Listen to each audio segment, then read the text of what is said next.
jou Bybel vanmôre het, maak hom vir my oop in Matteus hoofstuk 6. Matteus in die 6de hoofstuk.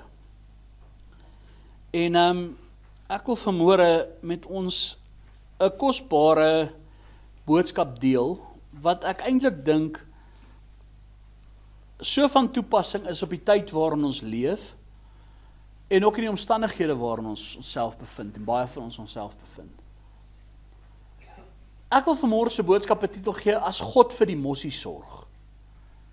As God vir die mossie sorg. En ek wil hê jy moet vanmôre baie mooi luister na die woord van die Here. Wat die woord van die Here sê rondom die mossie.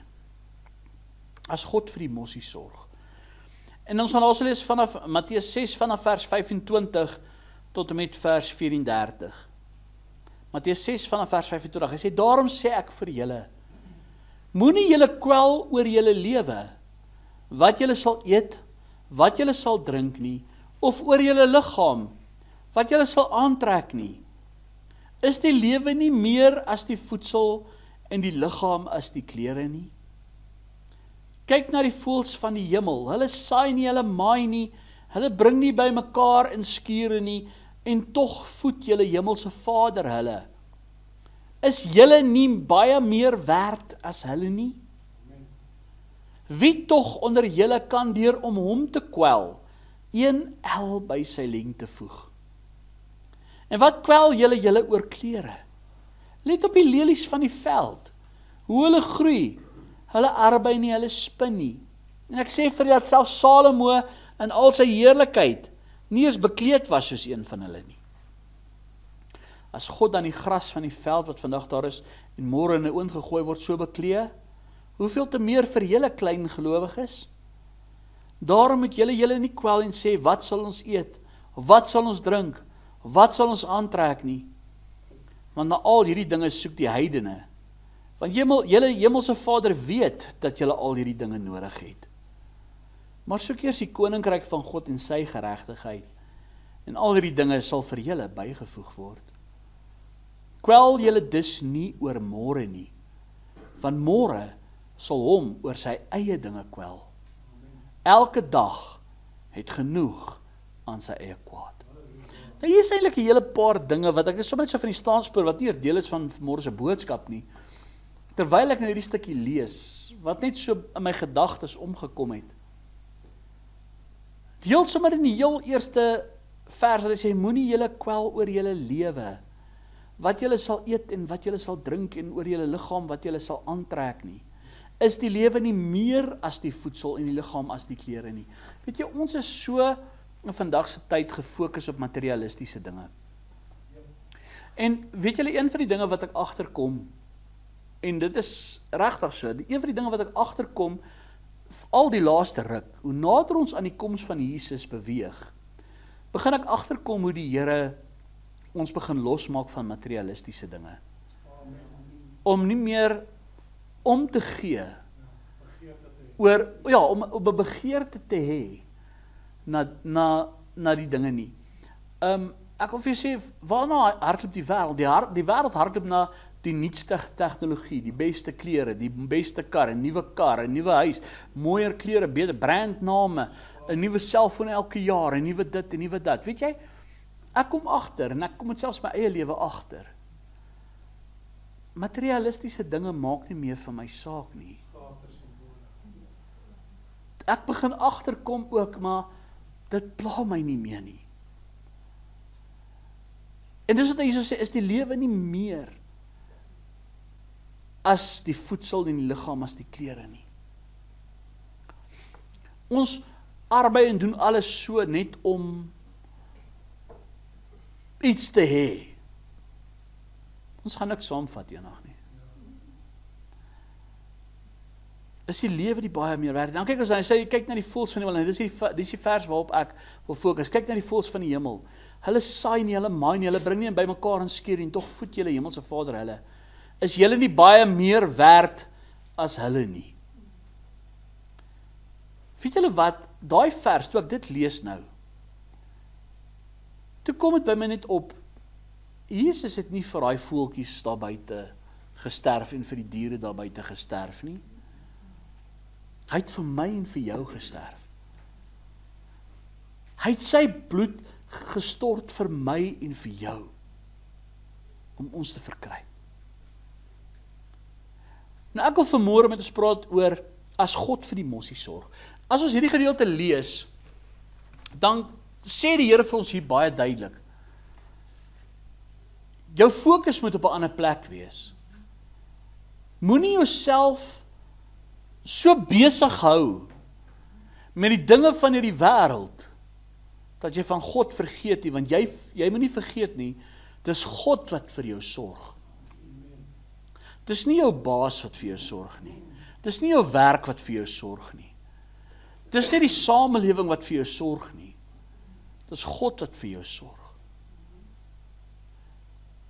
Weet jy, ons probeer ons baie male self so opweeg teen ander mense.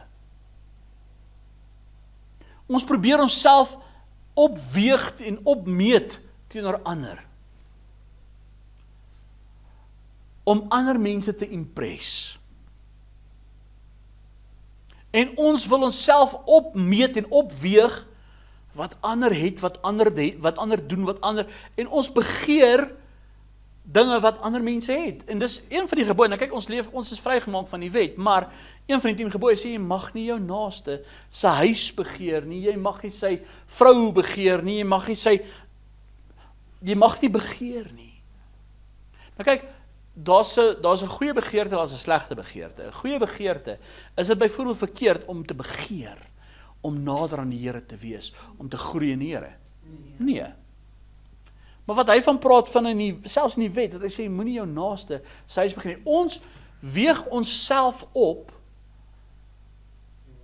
teenoor die wêreld daar buite. Net om op die einde van die dag ook te probeer om te wys, ek is iets. Ek het iets. Ons werk ons lewe om eendag by mekaar te maak vir ons ou dag. Jy is eers gewaarborg dat jy jou ou dag gaan sien nie. Nou kyk, die Here gee ook vir ons wysheid. Die Here gee ook vir ons wysheid, net soos met Josef, daai tyd, om te sê, jy weet, daar gaan maarjare kom, daar gaan vetjare wees. Weet, hy gee vir ons wysheid. Maar dis nie waaroor die lewe gaan nie. Maar nou kyk ons bietjie hierso na, as God vir die mossie sorg. En hierdie gedagte het by my opgekom, God sorg vir die mossie. Daar's mos 'n liedjie wat ons sing, God sorg vir die mossie, God sorg vir die diere, God sorg vir die mossie, God sal sorg vir jou. En ek dink ons vergeet dit. En dit is wat die woord van die Here hier vir ons sê. Ons vergeet, wie is die een wat vir ons sorg? Ons vergeet, wie is die een wat na ons kyk, wat na ons omsien? En weet jy hoekom vergeet ons dit?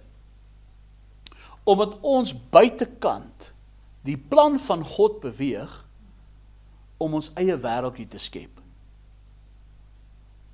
En ek wil 'n bietjie vanmôre kyk na God sorg vir die mossie. Kom ons kyk eers na 'n mossie. 'n Mossie in die wêreld se oë is nie waardevol nie. En dis juist die punt. Dis juist die punt. Matteus 10, bly net daar na Matteus, bly daar in Matteus vandag, maar Matteus 10, kom Jesus, en hy gee die volgende illustrasie. Nou, jare terug het ek 'n boodskap gepreek oor die mossie, wat ek gepraat het oor, onthou julle 1 sent stuk, was daar 2 mossies op. Nou, 'n 1 sent stukkie, ek wil kyk bietjie, ek het 'n paar van daai 1 sent stukkies, ek bære dit soos goud, dit is vir my so kosbaar. Mense gaan dink, nou, vir wat bære jy 'n 1 sent stuk? Want dit herinner my aan dit. Wat is 'n sent werd vandag? Niks. Tog was die 2 mossies op ons 1 sente gewees. En ek wil vir jou eintlik sê, as jy so een set kan kry, laat dit hierdie vir jou 'n herinnering wees. Gaan luister 'n bietjie my preek gedoen oor die mossie, wat ek daaroor gepraat het. Maar hier kom hy in Matteus 10 vers 29 tot 31 en hy sê, word 2 mossies nie vir 'n stywer verkoop nie, en nie een van hulle sal op die aarde val sonder Here Vader nie. En van julle is selfs die hare van die hoof almal getel. Wees dan nie bevrees nie, julle is meer werd as baie mossies. Nou as hy praat van word 2 mossies nie vir 'n stywer verkoop nie, wat gebeur het in daai tyd? Ek gaan dit nou te veel op uitbrei nie. Maar daai tyd in Israel het hulle byvoorbeeld 'n skewer gemaak, 'n society gemaak van die mossies. Hulle sou mossies gevat het, dis is 'n baby chicken society wat jy vandag gaan gekry het. Hulle sou 'n mossietjie gevat het en dan sou hulle 2 mossies verkoop het dan nou as 'n society. Maar dan sê hy word 2 mossies nie vir 'n stywer verkoop nie. Maar hulle het gewoonlik nie 2 mossies op die society gesit nie. Daar was altyd 'n derde een. En die derde ene was basies die pasella. Dit was basies hy het geen waarde gehad nie. Daai 2 mossies was 'n stywer werd. Dis soos 'n paar sent vandag. Kyk, in die jare 70's was 'n sent baie geld. Jy kon baie goed gekoop het met 'n sent. Kon ten minste, ja, jy kon 4 Wilson toffies gekoop het met 'n sent. Ek onthou ek was nou nog nie in daai, ek was 'n 80s baby, maar ek onthou in my tyd, as ek 50 sent gehad het, ja, het ek soms so 10 chappies gekoop. Onthou daai geel chappies. Onthou daai Vicks chappies, daai groot Vicks chappies, was 10 sent 'n chappie gewees. Kon 5 van daai groot Vicks chappies gekoop het. 50 sent vir 'n pakkie chips. 50 sent vir 'n witbrood. Ek onthou dit baie goed. 'n pak kaaskrulle, 50 sent. Jy kon ver gegaan het. Maar in elk geval, daai klein rodde balletjies, daai klein knikkerbols, ek onthou jy kon dit gekoop het vir 'n sent, ek kon baie, Maar hy sê, so word 2 mossies nie vir 'n stywer verkoop nie, dan het hulle 3 opgesit, daai derde ene was 'n pasella. Hy het geen waarde gehad, in die mense se oë het hulle geen waarde gehad nie. Hy sê, word 2 mossies nie vir 'n stywer verkoop nie, en nie een van hulle sal op die aarde val sonder julle Vader nie. Weet jy wat is die interessante ding? Hoor wat hy daar sê? Die mense verkoop het, hulle vang daai mossies, hulle verkoop het, maar daar sê hy, maar God is in beheer, selfs van daai mossies. Die mense sou hulle nie kon vang as God hulle dit nie toegelaat het nie. Hy sê, en van julle, hy praat vir jou, is selfs die hare van die hoof almal getel. Ja, selfs al het jy 'n bietjie 'n paar bleskolle, daai hare is getel. Hy sê, wees dan nie bevrees nie, julle is meer werd as baie mossies.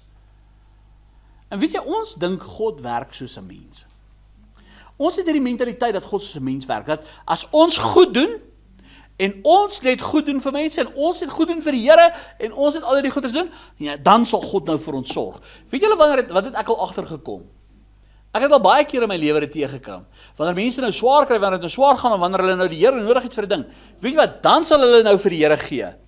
Dan sal hulle nou hulle hande oopmaak vir die werk van die Here. Dan sal hulle nou bond staan om iets te doen vir die Here en goed te doen, whatever. Want en dan verwag hulle die Here moet uithaal, papie. Hy moet uithaal en wys, en hy moet supply. Maar dis nie hoe God werk nie. Want weet jy wat? Dan het ons hierdie mentaliteit, as ek dan nou verkeerd doen, of sleg is, of whatever, nee, dan gaan God nou ook nie gee nie, en hy gaan nou ook nie, en hy gaan my straf, en hy gaan nou nie vir my sorg nie. Dis nie hoe God werk nie. Jesus wys hier vir ons 'n mossie. En hy sê, daai mossie het in die wêreld se oë is hy niks werd. Hy sê, maar nog steeds sorg God vir daai mossie. Hoor gou mooi. Jy dink dalk, Here, ek is nie goed genoeg nie. Here, ek kan nie doen wat daai ou vir u doen nie. Ek kan nie soveel gee as wat daai ou gee nie. Here, ek kan nie so maak, Here, ek kan nie dit doen nie. Ek het te veel foute gemaak, ek het te veel sonde in my lewe. Ek het te veel ongeregtigheid. Hoekom sal God my raak sien? Wie is ek? Hoekom sal God oor my omgee? Ek het soveel dinge in my verlede verkeerd gedoen. Hoekom sal God ooit vir my wil sorg, vir iemand soos ek? Hoe kan God iemand soos ek lief hê? En weet jy wat sê die Here? Ek kyk nie na jou soos wat jy na jouself kyk nie. Ek kyk nie na jou soos wat mense en die wêreld na jou kyk nie. Kyk gou 'n bietjie na daai mossie. Het julle al 'n mossie gesien bid? Ek weet, hierdie klink baie radikaal wat ek nou sê, maar ek wil hê, jy moet God se goedheid verstaan. En die Bybel sê, God laat dit reën oor die regverdige en die onregverdige. Het julle al 'n mossie gesien bid? Het julle al 'n mossie gesien probeer reg wees? Het julle al 'n mossie gesien probeer afshow vir ander mossies? Behalwe as hy probeer pronk? Maar weet jy wat, God sien hom. God sien hy mossie raak. En raai wat, God sorg vir hom. Hoe perfek jy is, het niks te doen met die feit vir God om vir jou te sorg nie. Weet jy wat, God sorg selfs vir die ongeredde? God sorg selfs vir die ongelowige.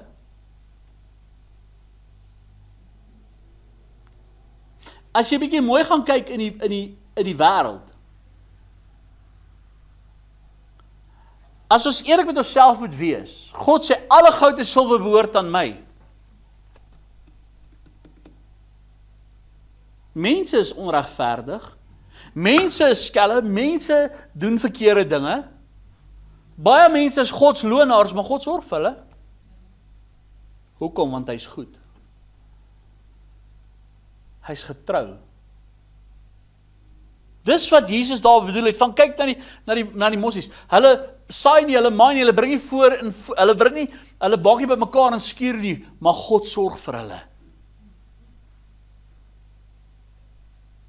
Jy kan nie God se sorg verdien nie. Hoor jy wat ek vir jou probeer sê?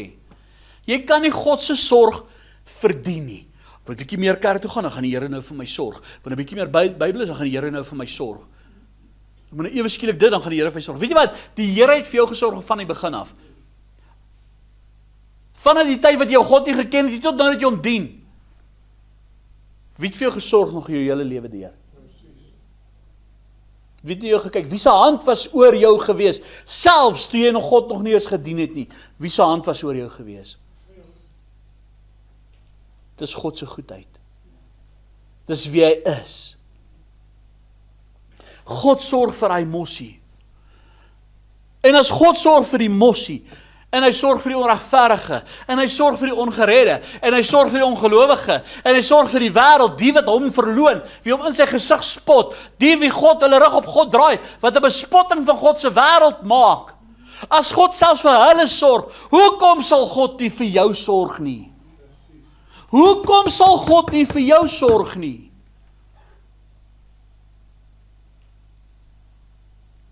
Hoekom, waar het ons hierdie mentaliteit begin kry, dat God se sorg te doen het met hoe goed ek of jy is? Kom ons wees gou eerlik. As God ons moes seën oor hoe goed ons is, as God vir ons moes voorsien oor hoe ons dit verdien het, wat sou ons gekry het? As God vir ons moes sorg en gee en doen, so wat ons vir hom doen, en teenoor hom doen, en teenoor ander doen, waar sou ek en jy gewees? Wat sou ons ontvang het? Wat sou ons ontvang het? Wat sou ek en jy verdien het? Kan jy sien, is absoluut genade. Want he's got the whole world in his hands. Hy sorg vir die mossie. God sal sorg vir jou. Kyk na die mossie daar buite.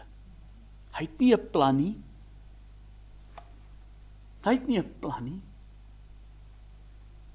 Hy het nie sy lewe vir hom presies nou al klaar uitbeplan, wat hy gaan word, hoe hy gaan wees, wat 'n pad hy gaan stap, waartoe hy môre gaan doen, wat 'n vergaderings hy gaan bywoon, wat 'n rigting hy gaan vat, wat 'n beroep hy gaan doen. Hy's 'n mossie.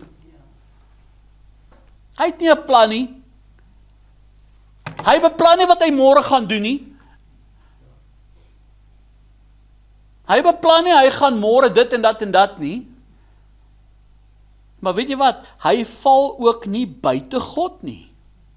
Wat ek daarby bedoel, gaan op Psalm 147 toe.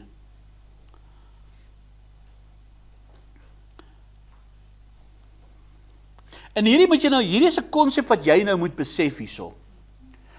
Die mossie het nie 'n plan nie. Hy leef in die skepping. Hy val nie buitekant God nie. Hoor gou op Psalm 147. Daarso vanaf vers 7 tot 9.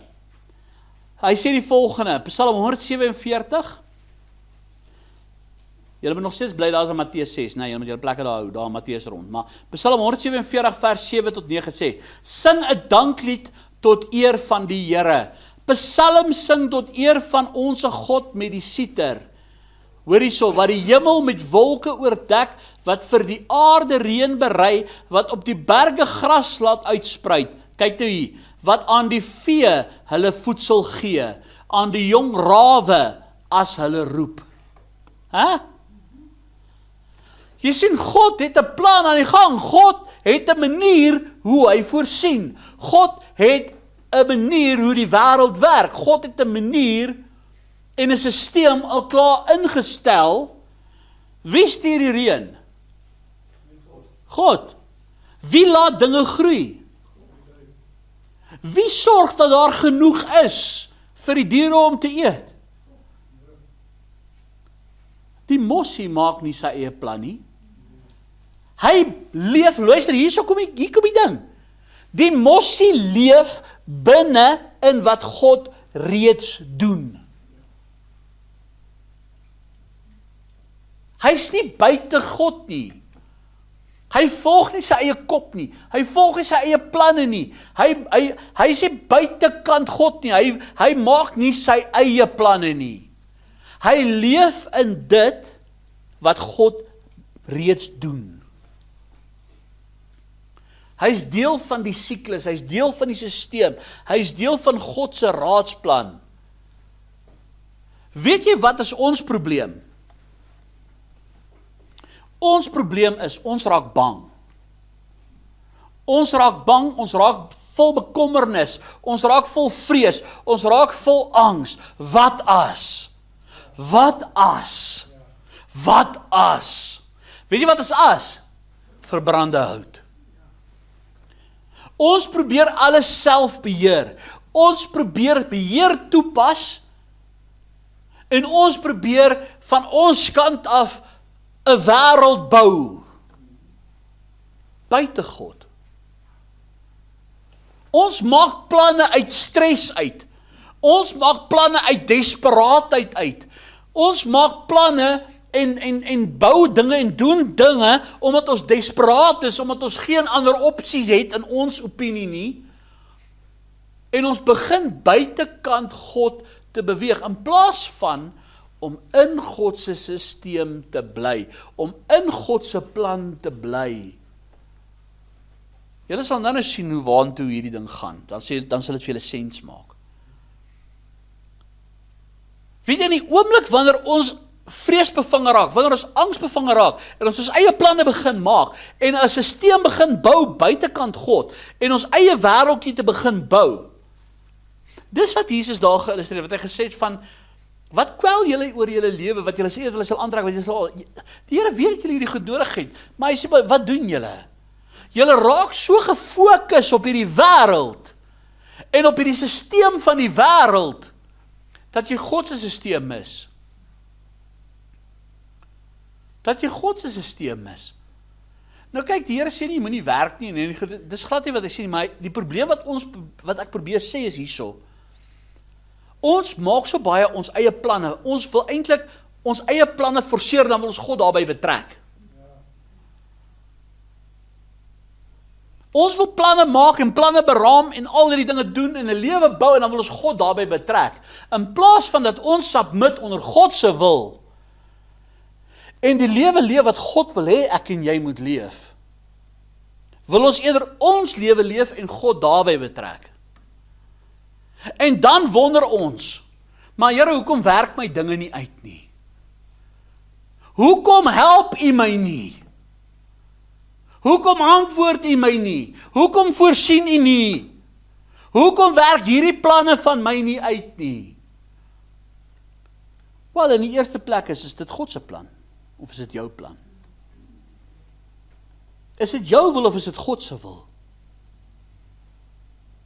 Jy sien, ons is uit lyn uit met God. Wat beteken dit om in God se wil te lewe? Ons luister na hom. Ons luister na hom. Ons wag op hom. Ons doen wat hy sê. Ons pas toe wat hy ons leer.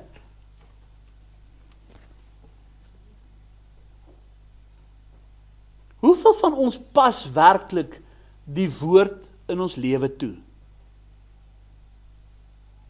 Ek het nou die dag dit vir iemand gesê, te sê ek, weet jy hoeveel mense sien ek en vra my raad en vra my goeders en mense wat ek in berading dalk sal sien of enige, dan op die einde van die dag, ek wil vir eerlikwaar sê, dan bom elk geval alles uit. Dit wat hulle wou probeer red het, werk nie, en hulle planne werk nie, en dit wat hulle gekom het vir berading, val in elk geval uit mekaar uit, en dis so asof, jy sal dan dink, ek het eintlik net my tyd gemors, my asem gemors, want dan vra ek vir daai persoon, wat van dit wat ek vir jou gesê het om te gaan doen? Wat van dit wat die Here jou geleer het, om vir jou gesê het, hoe moet jy dit toepas? Het jy toegepas? Nee, niks. Nou geen wonder jou goed val uit mekaar uit, jy moet dan nie vra waar is die Here nie. Moet dan nie die Here blameer jou lewe val uit mekaar uit nie.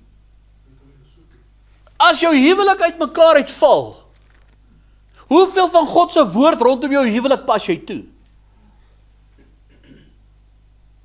As jy buitekant God se orde beweeg in die huwelik, wat gaan gebeur? Hoeveel van God se leiding rondom finansies pas jy toe?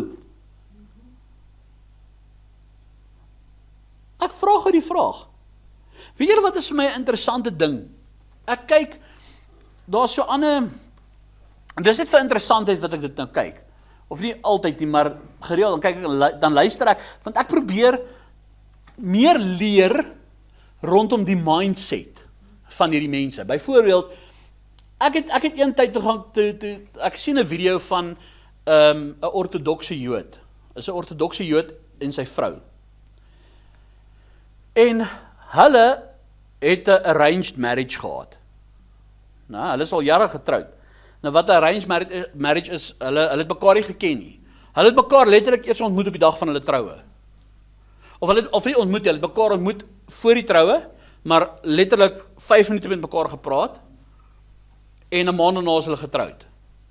Né? En hulle is al lank getroud nou. En iemand vra vir daai rabbi, hy's 'n rabbi die ou, hy vra vir hom, sê gou vir my, hoekom is die egskeidingssyfer onder die ortodokse Jode so laag, terwyl dit arranged marriages is, maar onder die westerse wêreld is die egskeidingssyfer so hoog?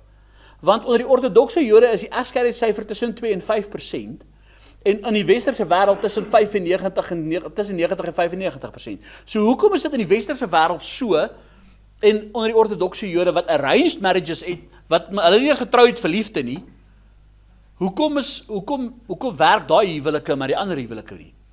En sy antwoord het my eintlik van my stoel afgestom. Hy het gesê, want ons moet werk om die huwelik te maak werk. Daar is nie vir ons 'n uitkoms nie. Dis of ons gaan vir die res van ons lewe ongelukkig wees met mekaar, of ons gaan hierdie ding maak werk. En ons werk om mekaar lief te hê. Dis weet jy wat, voordat ons oogies uitvee, besef ons is lief vir mekaar. Het liefde gegroei. En dit is 'n ware band wat God saamgevoeg het, wat geen mens kan skei nie. En ons sou dit ook nie anders te wou hê nie. Want hulle pas letterlik toe wat God se woord rondom die huwelik leer. En dan vra hulle ook vir die rabbi, nou hoekom is die Jode so finansiëel geseënd? Hoekom het julle generational wealth? Laat daar wealth is in julle generasies, van vader, van voorvader, van die oupa na die kinders, na die kleinkinders. Hoe kry julle dit reg? Want ons pas toe, wat God se woord ons leer, rondom dit.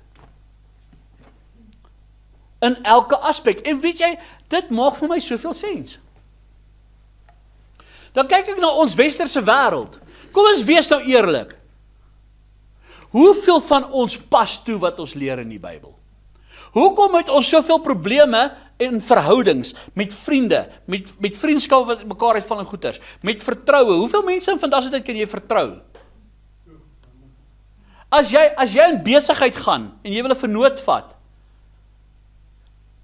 sê gou vir my, hoe baie kan jy daai vernoot vertrou, of gaan jy kontrakte opstel? Jy gaan kontrakte by 'n prokureur maak met allerhande dinge, né? Weet jy, doen nou Jode dit? Hulle woord is hulle eer. Hulle gaan nie na 'n prokureur toe om 'n kontrak op te draaf nie. Ek sien nou die dag 'n video van 'n rabbi. Sy vriend is 'n juwelier, of iemand van hom, 'n vriend of iemand van hom is 'n juwelier. En hy gee vir hom diamante om juwele mee te maak. Hy gee dit vir hom. Sonder enige kontrak, sonder enige slippies, sonder enige kwitansie, sonder enige niks. Daar's geen paperwork nie, niks. Hy gee dit vir hom. En die ou vrou vir hom nou maar, hoe kry jy hierdie ou vertrou? Met daai miljoene dollars se diamante. En hy sê vir hom, want sy woord is sy eer, en my woord is my eer. En God is ons getuie. Ek hoef nie met hom 'n kontrak aan te gaan nie, want ek kan hom vertrou. Want hy weet, as hy my vertroue breek, dan het hy vir ewig 'n vernoot verloor. En dis sy reputasie wat op die spel is. Ek meen, dis 'n ander mindset. Dan dink ek myself, kom ons kyk vandag, kom ons wees eerlik, ek sê dit nie met 'n Jood gaan word nie, asseblief. Ek gebruik hierdie nou as 'n voorbeeld om vir jou te illustreer hoe die mentaliteit van die westerse wêreld deesdae is. Hoeveel van ons kan sê ons pas toe wat die Bybel ons leer? In alle opsigte. Nee, weet jy wat wil ons doen? Ons wil ons sonde regverdig. Ons wil ons ongeregtigheid regverdig. Gaan wonder ons lewens val uit mekaar, want ons leef buitekant die wil van God. As God sorg vir die mossie, hy sal sorg vir jou. Maar hoekom val jou planne uit mekaar uit? As jy lewe in God se wil, jy sal luister na hom, jy gaan wag op hom, jy gaan doen wat hy sê.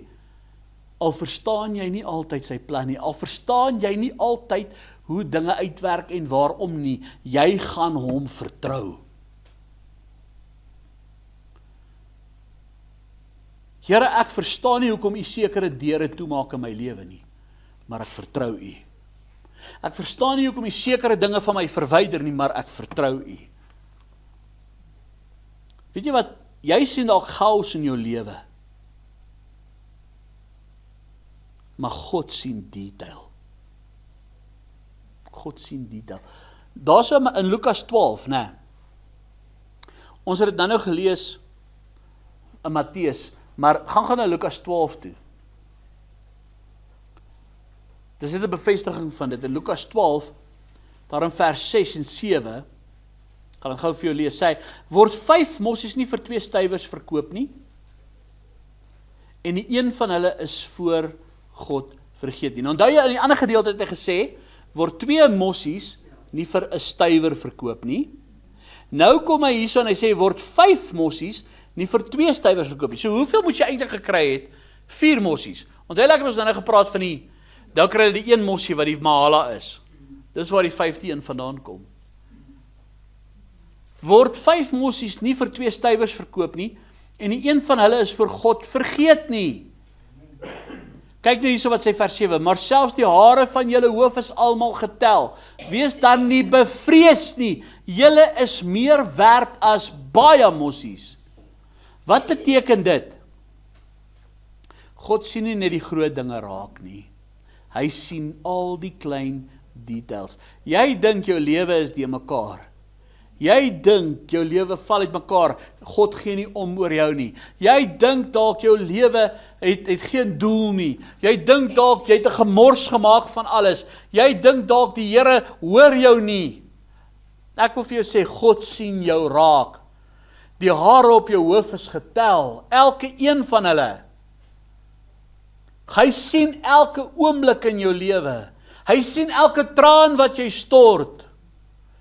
Hy sien elke ding wat gebeur in jou lewe. Hy is daar, hy is betrokke. Hy is die skaduwee aan jou regterhand. Hy weet van alles, hy is bewus van alles. Niks is vir hom verborge nie. Selfs daai mossiekie wat hulle as 'n pasella gegee het, wat niks werd was nie, so te sê, hy sou nie geval het nie, want sonder God wat bewus was vir hom nie. Selfs God was bewus van hom. Weet jy, ek stap eendag daar in die begrafplaas. Julle 'n bietjie eintlik daai video van my gekyk wat ek jare terug gedoen het. Wat was die, ek kan nie eens onthou wat was die boodskap se naam nie. Maar ek het daar in die begrafplaas gestaan toe ek daar gepreek. Dit was nie lewe na die dood nie. Maar in elk geval, ek het daar in die begrafplaas gestaan, toe preek ek daarso en ek gaan staan daar voor 'n graf. En daar's nie 'n naambord op of 'n grafsteen of niks, dis net 'n hoopie klippe wat daar lê.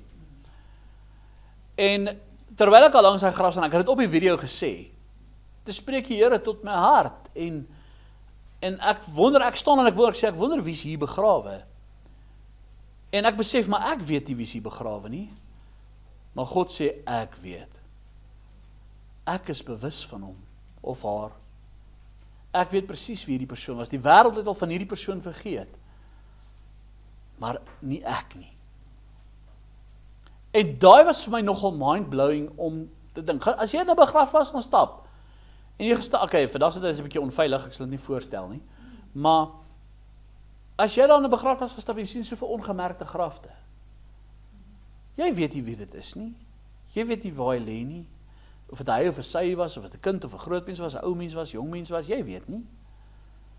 Maar weet jy wat? God weet dit. God ken elke mens by die naam. Die Bybel sê God ken elke ster by die naam. Hæ? Elke ster. He calls them all by name. Hæ? Ek sukkel om 10 name te onthou.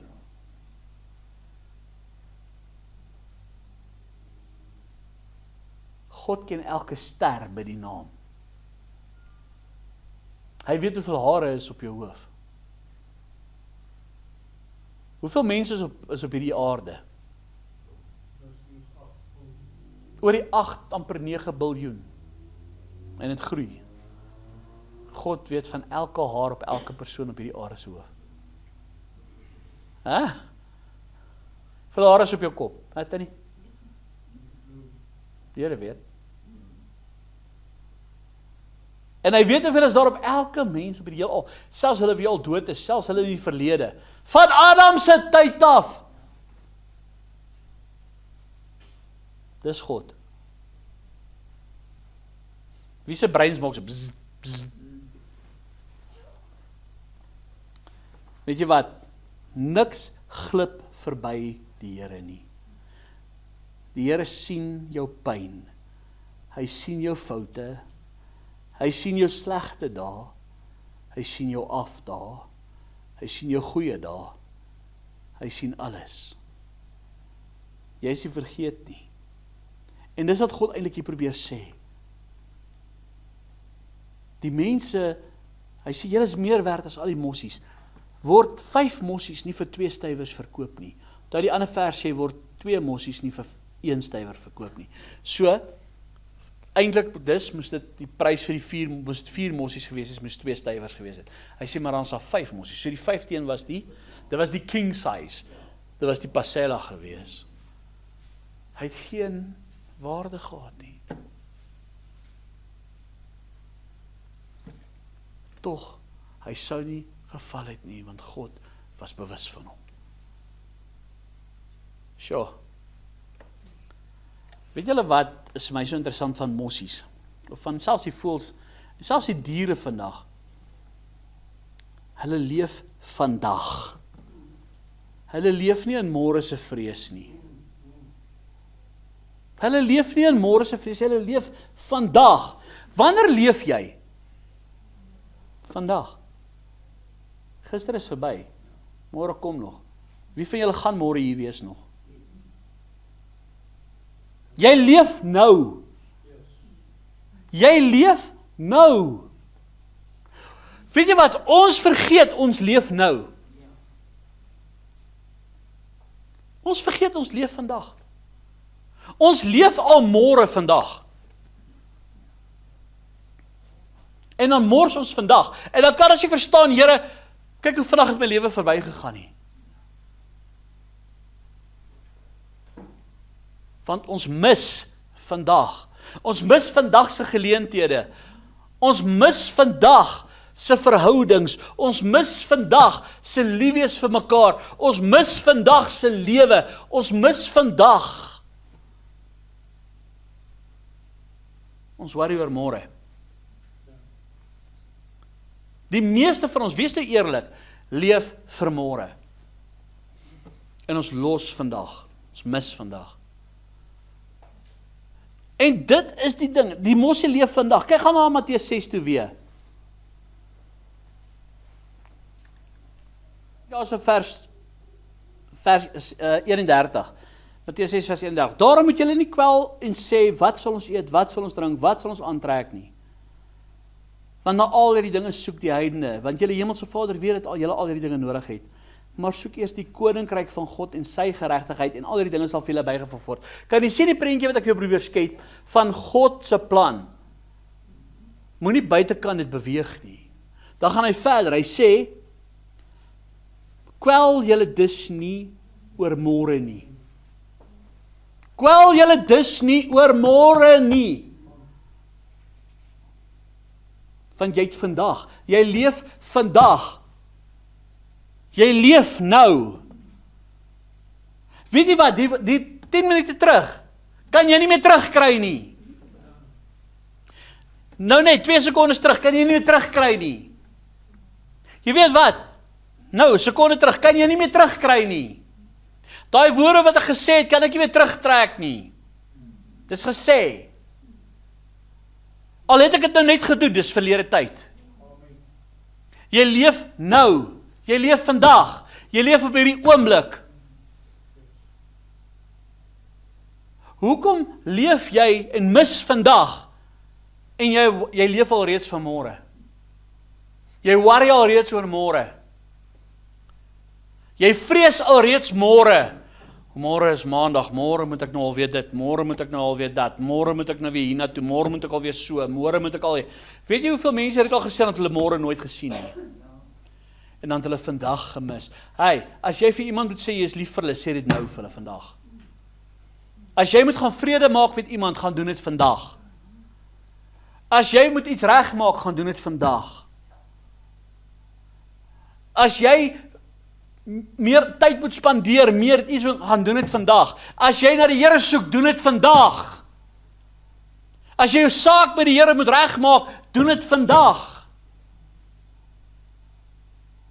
As jy jou hart moet bekeer, doen dit vandag. Die mossie leef vandag. Weet julle wat doen stres? Kyk, kom ons wees nou maar eerlik. Wie van ons het nie stres nie? Ek wil vir julle sê, wat beteken stres eintlik? As jy mooi daaraan gedink. As jy stres, beteken dit eintlik jy probeer selfbeheer vat. En ek preek vandag vir myself ook. Jy probeer selfbeheer vat, want jy stres oor situasies wat jy nie kan beheer nie, en jy probeer dit beheer. En wat sê jy eintlik deur oor daai jou te kwel? Dis wat om te kwel beteken, jy stres daaroor. Wat is dit? Het jy geweet stres is die antidote vir geloof? Het jy geweet, ek wil eintlik so fel sê dat vrees is afgodediens. Ek wil so ver gaan om dit te sê. Dit klink kras, maar dit is so. Want dit is 'n geloof. Wanneer jy stres, wanneer jy dit toelaat in jou lewe, weet jy wat sê jy eintlik? Ek weet nie of God gaan help nie. As jy stres oor môre se situasie, wat kwel julle oor môre? Ek weet nie of God gaan help nie. Wat sê jy daardeur? Ek weet nie of God gaan help nie. Weet jy, ek moet self 'n plan maak. Ek weet nie of God gaan help nie. Stres vat jou weg van vertroue. Stres vat jou weg van vertroue. En wat is vertroue? Geloof. Dis hoekom ek sê, stres is afgodediens, want dit is 'n geloof. Wow, het jy al so daaraan gedink? Stres is 'n geloof. Want wat sê jy daardeur? Ek weet nie of God gaan help nie. Jy betwyfel hom, jy bevraagteken hom. Die Bybel sê, niemand kan God behaag nie. Want hy wat na God gaan moet glo dat hy is en 'n beloner is van die wie hom soek. Kyk na 'n mossie. Hy verstaan nie alles nie. Hy verstaan nie alles in die wêreld nie. Maar hy vertrou. Hy weet nie waar sy kos vandaan gaan kom nie. Maar hy vertrou. Sy lewe is 'n lewe van oorgawe. Hy leef in die hier, in die nou. Hy leef vir nou, hy doen nou wat hy moet doen. Ek het nog nooit 'n mossie gesien wat eers uitgestel het na môre nie. Jy sien, ons wil eers verstaan. Ons wil eers sin maak van situasies in ons lewe voordat ons vertrou. En dis waar God sê, vertrou my eers. Vertrou eers. Jy moenie probeer sin maak nie, vertrou my eers. Ons probeer eers sin maak en sê, as dit vir my sin maak, as ek dit verstaan, dan sal ek vertrou. God sê, werk nie so by my nie. Vertrou my. Dit hoef nie sin te maak vir jou nie. Sjoe, dit is 'n bietjie 'n moeilike een eintlik. Kom ons wees nou maar eerlik. Ons het in so plek gekom in ons lewe, in ons samelewing, waar stres ons oorheers, waar stres ons beheer, waar stres ons geloof beïnvloed, waar stres ons laat vrees. Weet jy hoekom is ons verhoudings met die Here so swak? Omdat ons so baie stres. Omdat ons alles probeer beheer. Omdat ons in beheer wil wees van alles. Weet jy, ons is in ek wil eintlik sê in daai selfbeskermingsmode. Wat is daai self-protection mode? En weet jy wat, as ons gaan kyk na die grootste geheim van die mossie. Die mossie val. Die mossie val. Mense vang hom. Dat is in die Bybel, hulle het hom verkoop vir kos. Maar weet jy wat, nie sonder God nie. Matteus 10 sê daar word 2 mossies nie vir 'n stywer verkoop nie, en die een van hulle sal op die aarde val sonder julle Vader nie.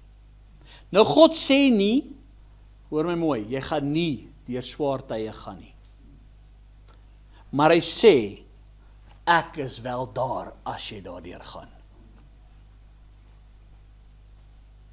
Hy sê nie, jy gaan nie seer kry nie. Hy sê nie, Jy gaan nie deur moeilike tye gaan nie. Jy gaan nie pyn beleef nie. Jy gaan nie hartseer beleef nie. Jy gaan nie droefheid beleef nie. Jy gaan nie druk beleef nie. Hy sê nie vir jou, jy gaan dit altyd net maklik hê nie. Maar wat sê hy? Jy is nie alleen nie. Kyk na die mossie. Al het hulle hom gevang, hy het nie geval sonder my nie. Ek was met hom. Weet jy, dit klink my baie weird wat ek nou sê.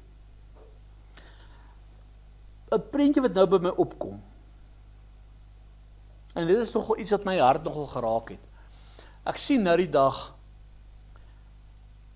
ek kan nie onthou wat die jaar was dit gewees nie, was 'n hele paar jaar terug. Was daar 'n paar Christen mans gewees wat gevang was deur ISIS. Hulle het hulle op 'n strand gevat. Ek dink julle sal daai foto, ek gaan kyk of ek daai foto kan kry, as ek dit vir julle nog wys. Het hulle so 'n reguit lyn laat staan op 'n strand. En agter hulle het elke ISIS member gestaan met sy swaard, en hy het vir hierdie ouens gesê, hulle moet bekeer of hulle gaan hulle onthoof. Hulle moet na Islam toe bekeer of hulle gaan onthoof word. En weet jy, daai manne was nie pastore en predikers en sulke goeders nie. Daai was gewone werksmense. Dit was mense wat gewone konstruksiewerk gedoen het, en hulle was dit wedergebore kinders van die Here. En daardie dag het nie een van hulle het begin op 'n punt. En die ouens so een vir een onthoof. En die ou langsom het gesien wat gebeur. Hulle het vir hulle gesê, jy het 'n keuse, jy kan hier opstaan, jy kan neem Islam aan in jou lewe. En daai manne het gesterf met die naam van Jesus op hulle lippe. God het nie beloof dat hy hulle uit die vuur uit gaan ruk nie. Dat hy hulle lewe gaan beskerm, dat hulle nie gaan seer kry, nie doodgemaak geword nie. Kyk na Paulus in die Bybel. Kyk na Petrus, kyk na elke apostel in die Bybel. Johannes, wat die enigste een was wat nie 'n marteldood gesterf het nie, hulle het Johannes in 'n pot kokende olie gegooi om hom te probeer doodmaak. Gaan kyk hoe's al die apostels dood. Met spiese deurboor, met swaarde doodgekap. Paulus is onthoof. Petrus is onderstebo gekruisig en middeldeur gesaag. Marteldode gesterf. God het nie gesê, jy gaan nie val nie. Jy sien, en baie male is ons in ons lewe so ge-worried om nie te val nie, dat ons nie besef, dit is dalk God se plan, en deel van sy raadsplan nie. Maar omdat ons in 'n self-protection mode is, ek wonder hoeveel van ons, as daai ISIS manne vandag werklik hier instap, sal werklik ook met Jesus sterf op ons lippe. Ek wonder wanneer die regering begin om kerke te beheer, hoeveel van ons sal werklik opdaag vir kerk? Ek wonder wanneer hulle gaan begin om predikers te sensor, om prediking te stop, wanneer hulle gaan begin om Christene te vervolg, wie van ons werklik waar bereid sal wees om daai pad van vervolging te stap? Dis hoekom die Bybel sê, baie sal die merk van die dier aanvaar, baie sal val vir hierdie sisteem. Baie sal vir daai sisteem val. Because the people, ek kan eintlik sê die mens het hierdie natuurlike self-protection mode. Ons wil nie hê dat met Here in ons lewe toe gaan nie. Ons wil nie hê God moet sekere dinge van ons verwyder nie. Ons wil nie uit ons comfort zones uitgevat word nie. Ons wil nie alles verloor nie. Ek wil vir jou eerlikwaar sê, al verloor jy alles in hierdie lewe, jy sal God nooit verloor nie. Hy sal met jou wees. Al verloor jy elke vriend, jy is nooit alleen nie. God sal jou nooit begewe en verlaat nie. Al verloor jy al jou besittings, al verloor jy al jou geld, al verloor jy jou besighede, al verloor jy wat, God sal saam met jou daar wees. Hy het nooit gesê, daai mossie gaan nie val nie. Maar hy mossie val nie sonder God nie. Hoor dat hy daar sê in daai gedeelte, gaan dit weer vir jou lees, hoor dat hy daar so sê,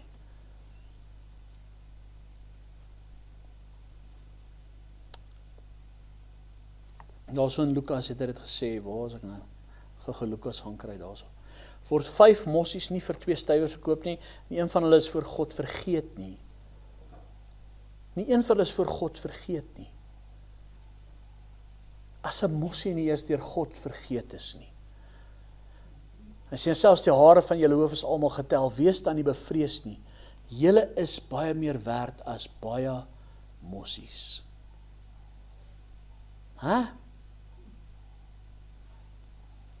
Hy sê nie, jy gaan nie deur moeilike tye en daai goeters gaan nie.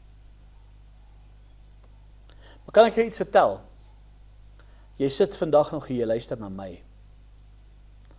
As God nie saam met jou sou wees nie, sou jy gebreek gewees het al lankal. Sou jy al lankal uit mekaar uitgeval het. Maar hy het jou gedra tot vandag toe. God het jou gedra tot vandag toe. Baie van ons het al baie verloor in die lewe. Baie van ons het al seer in die lewe beleef. Baie van ons het al verliese gelei. Seer gekry. Geval. Swaar gekry. Maar weet jy wat, jy sit vandag en jy luister hierna. God het jou nog die hele tyd gedra.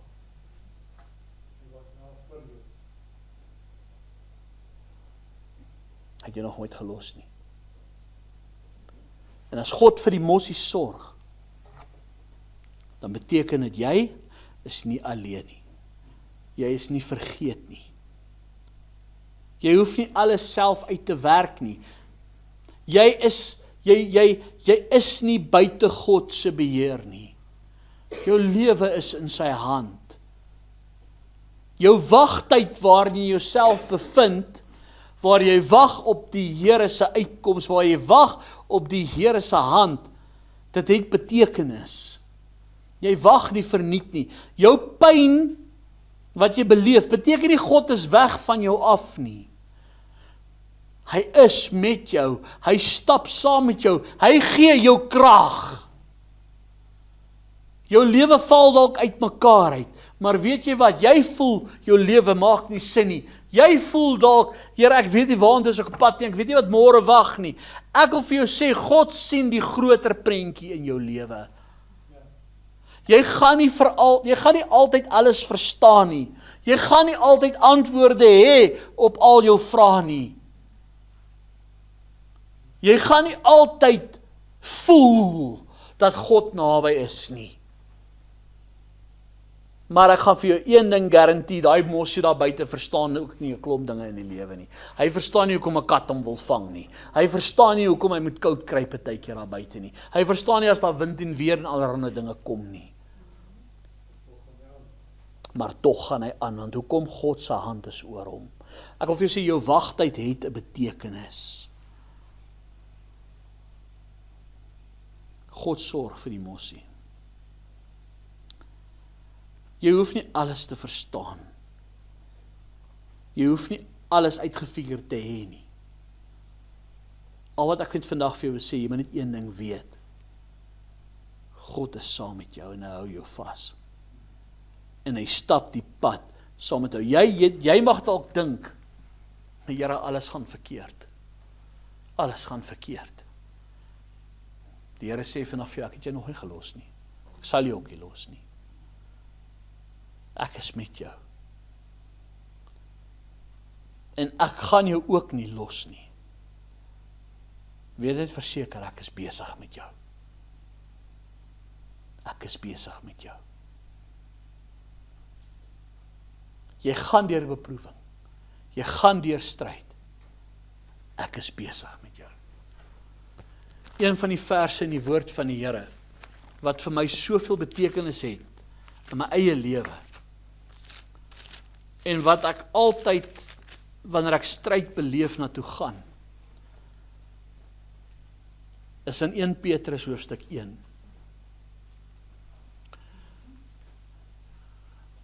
Ek kan so baie oor hierdie versgedeelte sê, wanneer ek stryd in my lewe beleef, en glo jy van my ouens, hier sit ek vandag voor julle, ek is nie gevrywaar van stryd nie. Ek beleef ook stryd, net soos jy. Ek beleef ook hartseer, ek beleef ook spanning, ek beleef ook stres, ek beleef ook worries. Ek dink ook aan die dag van môre. Ek is 'n mens net soos jy. Maar een ding weet ek verseker. God is getrou. Hy sorg vir die mossie. Hy sorg vir my en vir jou. In 1 Petrus 1 sê hy vir ons daarso in vers 6. Daarin verheug julle, al word julle nou, as dit nodig is, 'n kort tydjie bedroef onder allerlei beproewinge, sodat die beproefdheid van julle geloof, wat baie kosbaarder is as goud wat vergaan, maar deur vuur gelouter word, bevind mag word, tot lof en eer en heerlikheid by die openbaring van Jesus Christus. Hy sê vir ons, daai beproewing louter ons, maak ons skoon, sodat ons dat ons gelouter word, dat ons met lof en eer en heerlikheid voor Jesus kan verskyn, wanneer hy gaan kom. Hy sê, vir wie julle al het julle hom, al sien julle hom nie, al het julle hom nie gesien nie, tog lief het. En wie julle al sien julle hom nie nou nie, tog glo. En julle verbly met 'n onuitspreeklike en heerlike blydskap. Jy sien, ons sien nie altyd God raak in ons omstandighede nie. Ons hoor hom nie, ons voel hom nie altyd nie. Maar hy's daar. En dan sê hy, en die einddoel van julle geloof, die saligheid van julle siele verkry. Ek wil vir jou gou gesê, wat is die nut van hierdie lewe? Of ek laat eintlik Jesus se woorde aanhaal. Wat baat dit jou, jy die wêreld as wins, maar jou siel ly skade? Wat help dit jy die wêreld as wins, maar jou siel ly skade? Die einddoel van ons geloof is die saligheid van ons siele. Ek wil vanmôre met ons net vir jou sê, God het jou nog nie gelos nie. Maak vir my op in Jesaja 41. Ek gaan afsluit vanmôre met Jesaja 41. God is nog besig met jou. Hy stap 'n pad saam met jou. Hy sal jou nie los nie. Moet nooit vir 'n oomblik dink jy is alleen nie, want jy is nie. Die Here is met jou, hy sien jou raak. Is jy nie meer werd as baie mossies nie? God weet alles van jou. Hy sien elke traan, elke stryd, elke nood. En dan dis hoekom hy's reg aan die begin gesê het, wat kwel julle oor julle lewe? Wat kwel jy jou oor jou lewe? Weet jy wat moet ek en jy doen? Ons moet in God se vrede kom. Ons moet in God se rus kom. Hy is in beheer. Glo jy vir my, die wêreld gaan jou wil breek. God sal jou altyd vashou. Jesaja 41, en ons lees daar vanaf vers 10 tot vers 13, en ek sluit af vanmôre met hierdie. En luister wat die woord van die Here vanmôre vir jou sê. Jesaja 41 vers 10 tot 13. Wees nie bevrees nie, want ek is met jou. Kyk nie angstig rond nie, want ek is jou God.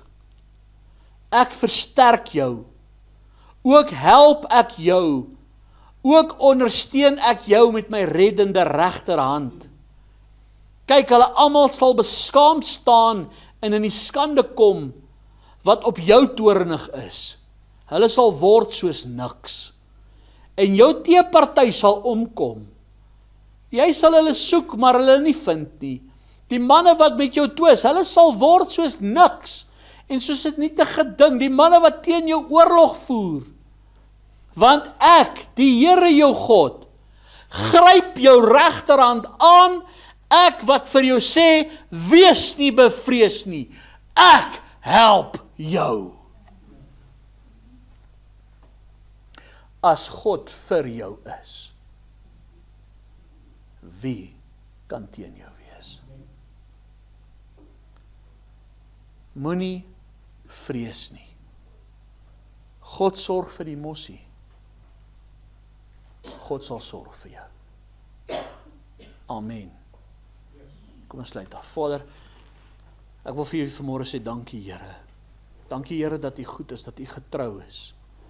Here, dat ons nie hoef angstig rond te kyk. Here, ons kyk na die gebeure in die wêreld, ons kyk na die situasie in die wêreld, ons kyk na die omstandighede in die wêreld, Here, en alles lyk so benoud en beroerd, Here. Elke dag as ons die nuus aansit, is dit negativiteit. Here, die ekonomie val uit mekaar uit. Baie van ons lewens val uit mekaar uit. Ons finansies val uit mekaar uit. Ons besighede, ons vriende, ons werke, ons huwelike, ons verhoudings, ons huishoudings. Maar Here, vanmôre wil ek na u toe kom, Here, en ek wil vra, soos wat u beloof het daar in Jesaja. Here, gryp ons aan die regterhand. Tel ons op en lei ons, Here. Dankie, Here, dat ons kan weet, u sal ons nooit begewe of verlaat nie. U is met ons. U ken elkeen van ons omstandighede. U weet alles van ons. Niks is vir u verborge nie. Dankie, Here, dat ons altyd op u kan vertrou en weet, Here, u dra ons, u sorg vir ons. En u sal ons altyd dra. Here, ek wil bid dat ons meer bewus sal word van u teenwoordigheid in ons lewe. Dat ons weer sal terugkeer na u woord en sal leef volgens u woord. Here, dat die Heilige Gees ons sal leer en sal lei in gehoorsaamheid aan u. Here, dat ons sal weet, Here, u is en ons u vertrou bo alles. Here, ons bring vanmôre ons vrese, ons angs, ons bekommernis na u toe, Here, en ons plaas dit vanmôre in u hande. Here, as u vir die mossies daar buite so sorg, hoeveel nie te meer vir ons nie. Dankie, Here, dat ons u kan vertrou. Ons kan weet, Here, u is goed vir ons. Here, u laat dit reën oor die regverdige en onregverdige. Alle goud en silwer behoort aan u. Ons lewe is in u hand. Here, selfs al beleef ons pyn en ellende en seerkry en siekte en krankheid en verlies. Here, weet ons, niks sal gebeur en u is nie bewus daarvan nie.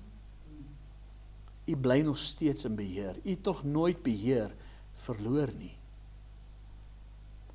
Here, ek wil bid vir nuwe krag. Ek wil bid, Here, vir 'n oproering in elkeen se gees en siel, om te weet, Here, dat u is met ons. Ons plaas ons lewe in u hand. En ons loof en ons eer u, Here, dat u ons liefhet, meer as selfs daai mossies daar buite, en as hierdie wêreld. En ek wil bid, Here, dat ons sal vashou aan u. Ons loof en ons eer u vanmôre. Heilige Gees, sal u vanmôre hierdie woord ons harte seën. Sal u vanmôre hierdie woord ons harte lewend maak.